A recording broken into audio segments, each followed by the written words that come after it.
An Upstate family is counting their blessings tonight after their neighbor accidentally discharged a gun, striking their child's bedroom. Photographer Kevin Patton was standing right here, and literally a few minutes later, after he moved away, we heard the snap, and then this tree came down. He told investigators he started firing from his property down towards the church.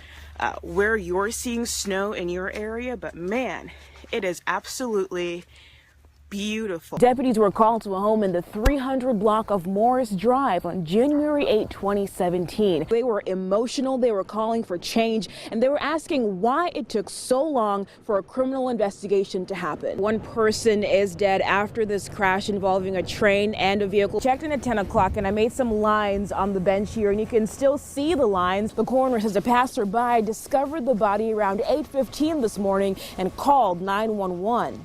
We're standing right at Union Street at the intersection of Alexander Avenue and Marion Avenue, and as you can see, the entire road here has been blocked off. In his address to the nation tonight, President Donald Trump called Syria's leader a monster for using chemical weapons on his own people. What do you have to say to the allegation? Were you friends with him? Yeah. Tonight, a search team looking for a missing Cherokee County mother comes up empty-handed. In an effort to get that video released, they say they want full disclosure. He'd do anything for you.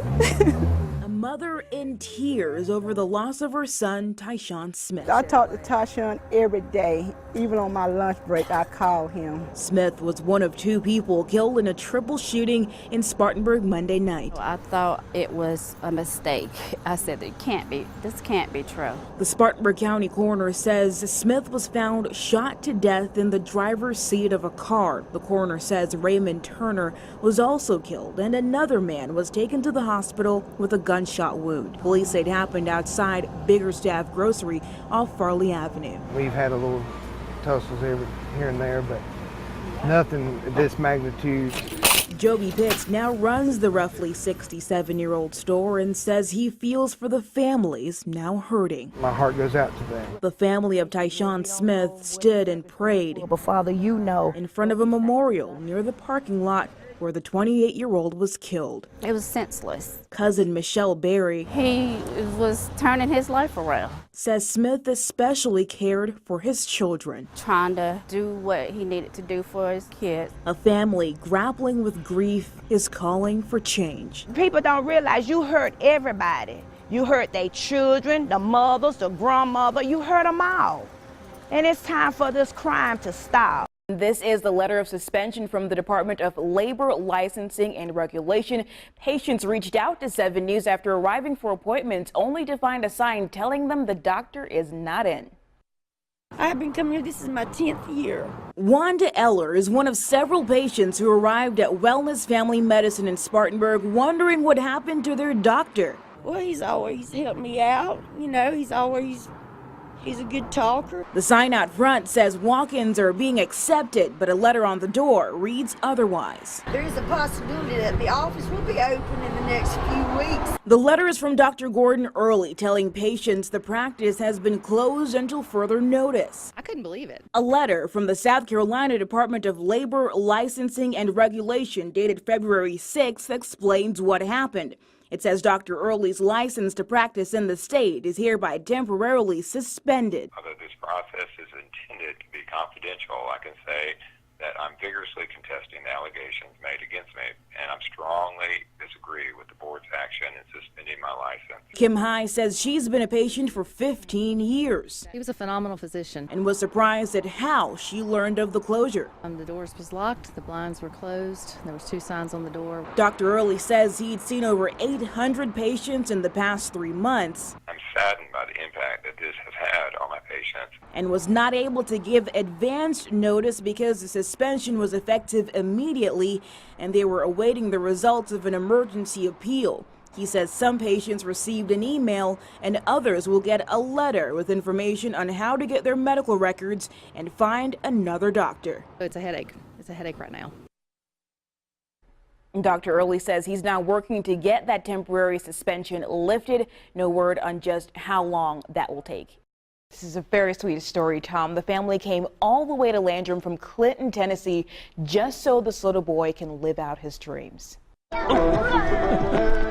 That pint-sized ball of energy. That's his personality. Who's trying to figure out our microphone Did was they went in. Is 5-year-old Luke Lau from Clinton, Tennessee, hanging out with the Landrum High School football team. You would have never guessed just how much he's been through. We found out at 18 weeks gestation that he had 7 different heart defects.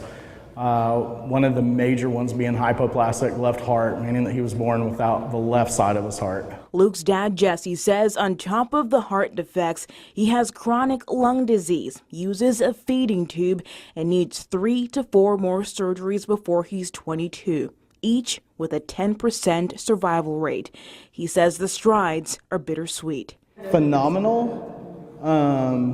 but at the same time, emotional, stressful. A story head coach Jason Farmer says touched his heart more than 170 miles away in Landrum. I went to my wife with tears in my eyes and just wanted to know why God had chose me, but I knew I had to do something. The Cardinals sent Luke a signed helmet, and he later came to a football game as a fellow teammate with a special bond. It's just a life lesson for my players to understand how lucky they are, how fortunate they are to be able to play this game. Friday night, Luke was back on the field, knowing the Cardinals have his back. The way that they've made Luke feel and the things that they've done for Luke and the rest of the family, I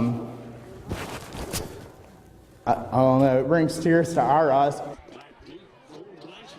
So sweet. Luke was honorary captain at tonight's football game, and the Cardinals ended up winning 20-6. But Pete's going to have more on that coming up in high school. So glad that Luke came down here, and Luke, you're going to have everyone here cheering for you. That's for sure. Thank you. You cannot cheer for that adorable face, Tom. He's great. Thank you.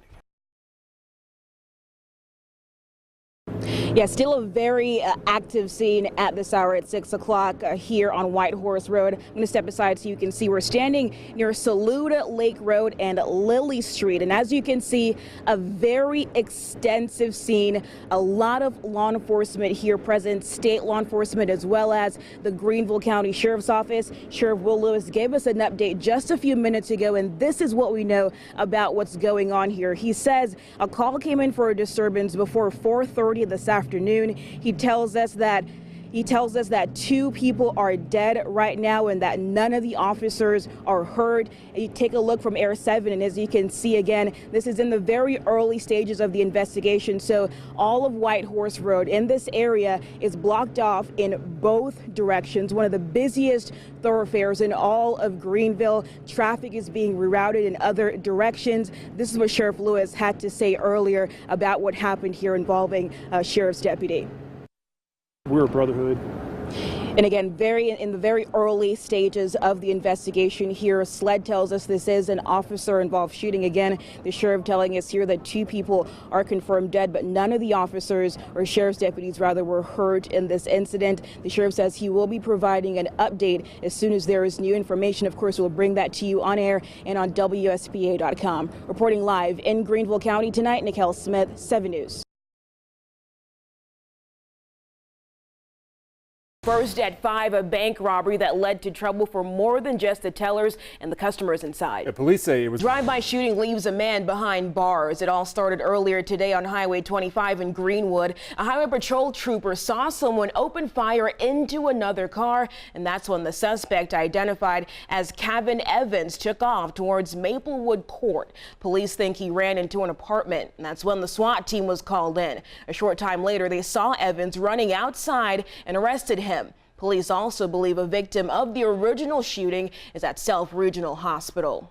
The family of a mentally ill man who was shot dead is calling for the name of the deputy who killed him to be released. Jermaine Massey was shot by Greenville County deputies after he called 911. Yesterday, the coroner ruled Massey's manner of death as a homicide. Today, Massey's family and local activists called for the name of the deputy who pulled the trigger. We want to know so that we might be able to open their disciplinary file. The family says they've also asked to get the FBI involved. The sheriff's office says deputies shot Massey because he lunged at them with a knife. We're learning more about the latest arrest of a former Tryon Town commissioner. We now know Leroy Miller Jr. violated his bond by testing positive for cocaine. Miller claims he thought it was oxycodone. Miller was first arrested last year after promising raises for former Tryon Administrator Joey Davis in exchange for Davis using town funds to pay personal bills. Miller is expected to plead guilty to his charges in May. The man who police say confessed to killing while at a restaurant in the Upstate went before a judge today in western North Carolina. Jason Butler was taken to Rutherford County yesterday, 4 days after travelers arrest. Police say he held a gun to his head at a Chick-fil-A. Investigators say that's when he admitted to killing Michael Splawn. Rutherford County deputies found Splawn's body later that night at a home there. Bond was not discussed in court today. Butler will have a probable cause hearing on April 25th. Some discovery in North Carolina with ties to 2 other states. The bizarre story that ends with a tragic murder-suicide.